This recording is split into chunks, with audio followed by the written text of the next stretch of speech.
Every man wants freedom. Freedom to do what he wants, when he wants. But most men never realize freedom doesn't come from doing whatever you want. It comes from doing what you must. You think watching one more video, one more scroll, one more escape will make you feel better? It won't.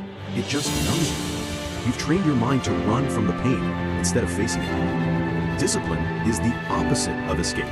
It's waking up when your mind says 5 more minutes. It's choosing to build instead of binge, to fight the urge instead of feed it. You want to feel alive? Then stop chasing comfort. Start chasing control. Every time you choose discipline, you win a silent battle that no one sees, but you feel it. That's how freedom is built, one controlled decision at a time. Because real men aren't free because they do whatever they want. They're free because they can say no. So ask yourself, are you free or are you just comfortable? If you're done being a slave to distraction, there's a link in the description to start your silent fight. You've got this.